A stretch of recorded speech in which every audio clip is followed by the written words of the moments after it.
Bismillahirrahmanirrahim. Assalamu alaikum, my dear followers. Welcome back to my channel.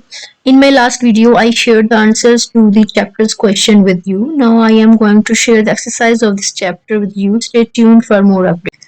My dear students, जैसा कि मैंने आपके साथ पहले इस चैप्टर के आंसर क्वेश्चंस बॉक्स भी और एक्सरसाइज की भी शेयर किए थे, अब मैं आपके साथ इस चैप्टर में जो ग्रामर दी गई है I am going to share with you. इसके छोटे छोटे चंक्स मैंने लिए हैं, वो वाले टॉपिक्स मैंने लिए हैं जो टॉपिक्स आपके एमसीक्यूज के लिए बहुत ज़्यादा अहम है। अब बिना टाइम वेस्ट किए चलें जी अपने टॉपिक्स को स्टार्ट करते हैं। Before start the video you have to remember one thing dear students. बेटे आपने एक चीज़ याद रखनी है, जो टॉपिक मैं स्टार्ट करने जा रही हूँ वो टॉपिक जो है वो बहुत अहम है आपके लिए। वो अक्सर आपके एमसीक्यूज की फॉर्म में आपके सामने आता है जब भी आप बेसिकली 10th और 9th का जो एग्ज़ाम देते हैं उनमें ये तो ग्रामर के टॉपिक्स हैं। इनमें से अक्सर जो एग्जामिनर है वो आपसे क्वेश्चन करते हैं कि what is abstract noun and what is concrete noun. तो ये करने से पहले आपको ये बता दूं कि ये नाउन की ही टाइप्स हैं। नाउन क्या होता है जी? नाउन जो है वो एक नेम है, ठीक है। किसी भी चीज का जो नाम होता है वो आपका नाउन कहलाता है, ठीक है। हम अक्सर शुरू से ये पढ़ते आए कि what is noun? Noun is the name of any person, place और thing.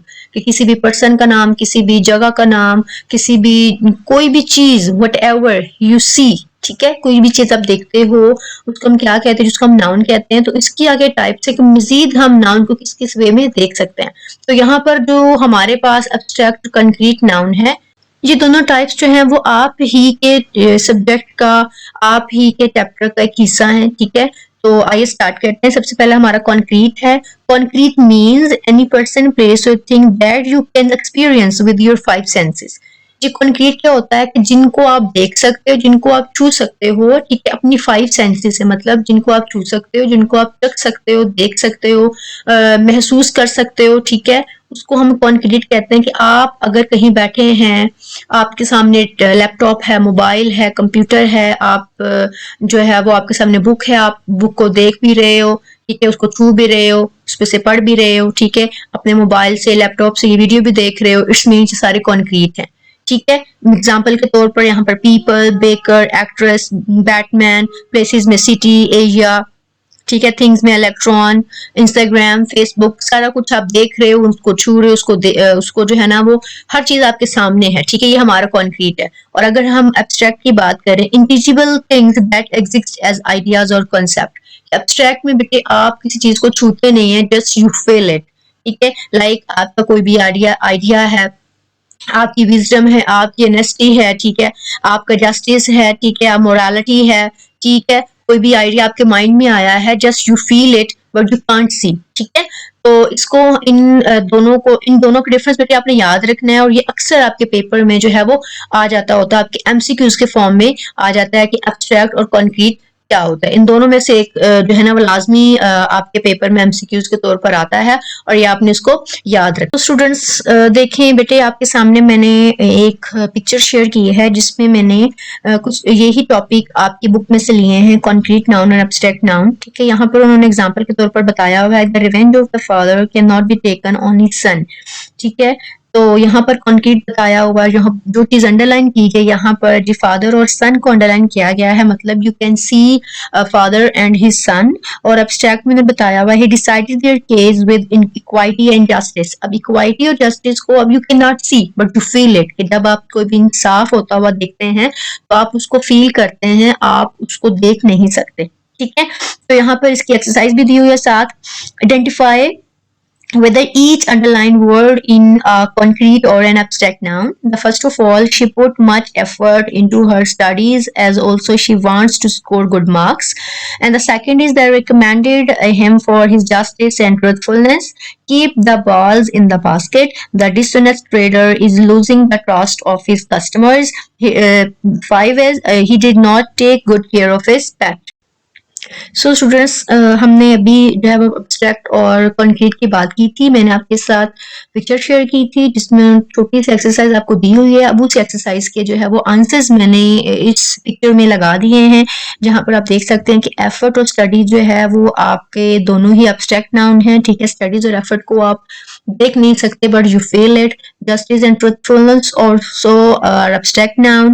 Balls and baskets are concrete noun. Trader and trust are and customer also. यहाँ पर आपका जो ट्रेडर और कस्टमर्स हैं that are concrete noun but trust is abstract noun. यहाँ पर care and pet also are. Care जो है वो आपका एब्स्ट्रैक्ट है but pet is a concrete noun. ठीक है, तो नेक्स्ट बढ़ते हैं जी। नेक्स्ट टॉपिक से हमारे जी आर्टिकल्स के बारे में है। ठीक है, you also have to know about what is articles. And articles क्या होते हैं जिसमें ए एन और डी आता है। इंडेफिनेट आर्टिकल्स में आपका ए और एन आता है और डेफिनेट में आपका दी आता है। बेसिकली दी आप उसके साथ लगाते हैं जो आपकी स्पेशल होती है, स्पेशल आपकी चीजें होती हैं। कोई भी लाइक जो प्रॉपर नाउन होता है, ठीक है, प्रॉपर नाउन के साथ आप हमेशा दी का इस्तेमाल करते हैं। ठीक है, और उसके बाद इंडेफिनेट आर्टिकल में जो ए होता है उसको आप लगाते हैं जी कॉन्सोनेंट के साथ, और जो एन होता है उसको आप वॉल जो साउंड आता है उसके साथ। ये नहीं कि आप लेटर के साथ एन का इस्तेमाल नहीं करते, जहां पर वॉल का साउंड आता है उसके साथ जो है वो आप एन लगाते हैं। लाइक मैंने यहाँ पर आवर का नाम लिया और आवर में जो है वो स्पेलिंग जो उसके HOUR है, लेकिन इसका जो स्टार्ट होता है वो उसका जो साउंड है वो ओ आ रहा है, एच साइलेंट होता है और ओ है। तो मैंने जो है वो क्या बताया, मैंने आवर बताया। तो आवर इसलिए मैंने बताया क्योंकि एच आपका साइलेंट है और जो इसका स्टार्ट है वो ओ साउंड से हो रहा है, तो इसलिए हम इसके साथ ए की बजाय एन लगाएंगे। तो ये चीज हम अपने एक्सरसाइज में करते हैं। सो स्टूडेंट्स, इस टॉपिक के जो आंसर्स हैं I have mentioned in the next picture, जो कि आपके सामने आपको नज़र आ रही है। ठीक है, और इससे मज़ीद रिलेटेड आपको इन आर्टिकल्स पे कोई वीडियो चाहिए तो आप मुझे कमेंट बॉक्स में बताइएगा। I will share with you on this topic. जी डियर स्टूडेंट्स, आपके सामने एक नेक्स्ट पिक्चर मैंने शेयर की है जी, वो इट्स अबाउट है जी नाउन फ्रेज। और नाउन फ्रेज क्या होता है जी, a group of words headed by a noun that includes modifier. तो नाउन फ्रेज समझने से पहले आपको फ्रेज के बारे में पता होना चाहिए कि फ्रेज क्या होती है। बेटे फ्रेज क्या होती है जी, a phrase is a word that does not a complete sense. ठीक है, एक फ्रेज क्या होता है, एक ऐसा वर्ड होता है जो कि हमें एक मुकम्मल सेंस नहीं देता। मुकम्मल सेंस कैसे नहीं देता, इसकी एग्जांपल के तौर पर अगर मैं आपको बोलूं in the room, at the corner, on the moon, in the sun. ठीक है, तो ऐसे जो सेंटेंस होते हैं अ बुक, तो ये जो सेंटेंस होते हैं ये आपको एक कंप्लीट मीनिंग नहीं दे रहे होते, ये जस्ट आपको जो है ना वो एक मीनिंगलेस एक बात हो रही होती है। लेकिन जब भी एक सेंटेंस में इस्तेमाल होते हैं तो ये आपको एक मुकम्मल मीनिंग देते हैं। ठीक है, और नाउन नाउन का तो मैं आपको पहले बता चुकी हूँ कि नाउन क्या होता है, एक नेम होता है। कोई भी नेम है, आपके सामने कोई भी चीज आ रही है, फौरन से पहले आपके माइंड में जो है वो नेम आता है। तो जब तक किसी चीजों का नाम नहीं होगा तो हम इन चीजों को याद कैसे करेंगे। तो यही काम जो है वो नाउन का है, जो कि हमें चीजों का नेम याद रखने में हमें हेल्प आउट करता है। तो यहाँ पर बात हो रही है जी नाउन फ्रेज की। तो नाउन फ्रेज बेटे क्या होता है, हम इसे कैसे पहचान सकते हैं। नाउन फ्रेज में आपके सामने कुछ एग्जाम्पल्स होती हैं।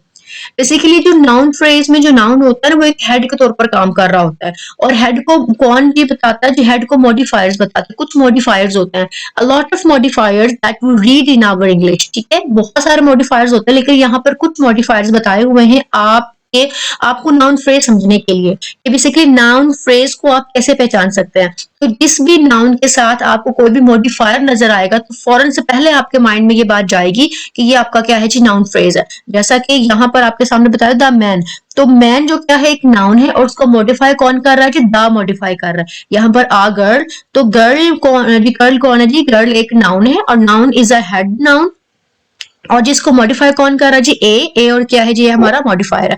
और सेंटेंस में अगर आपके सामने एक पूरा जुमला बताया हुआ है जी, my brother is trying to convince the family that he is a compulsive liar, none of us believers a word of it.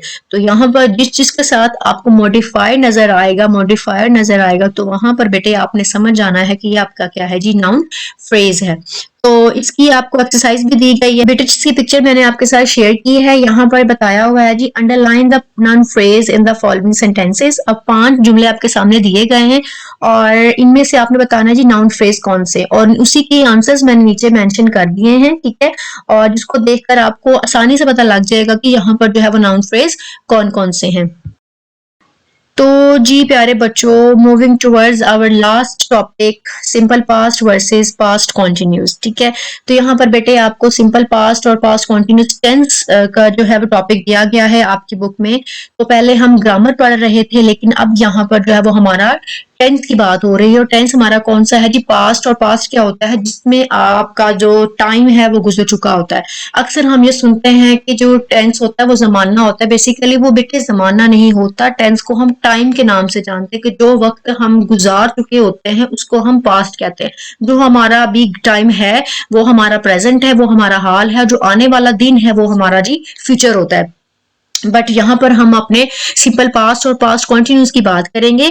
Simple past क्या होता है जी? सिंपल पास्ट हमारा टेंस होता है। We use simple past to talk about completed action, habits and facts in the past. के ऐसे actions के बारे में, ऐसी आदत के बारे में हम बात करते हैं जो कि हम गुजार चुके होते हैं, ठीक है। लाइक एग्जांपल के तौर पर, I went to the cinema yesterday, I always visited my grandparents in my summer holidays when I was little, ठीक है। तो यहाँ पर आपने पास्ट इन जो है वो टेंस की पहचान कैसे करनी है? पास्ट सिंपल की पहचान बेटे आपने इस तरह से करनी है कि जहां पर भी आपको सेकंड फॉर्म नजर आएगी, और सेकंड फॉर्म हमेशा जो है वो पास्ट सिंपल में इस्तेमाल होती है। उसके अलावा कोई भी ऐसा टेंस नहीं है जहां पर आप पास्ट की जो है ना वो सेकंड फॉर्म का इस्तेमाल कर सके।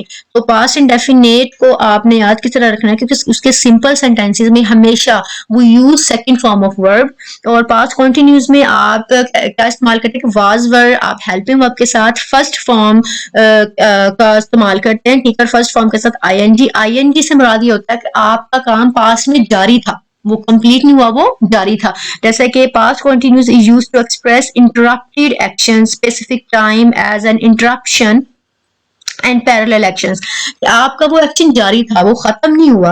Like I was watching TV when the phone rang, मैं टेलीविजन देख रहा था जब फोन बजा। Last night at 7 PM I was having dinner.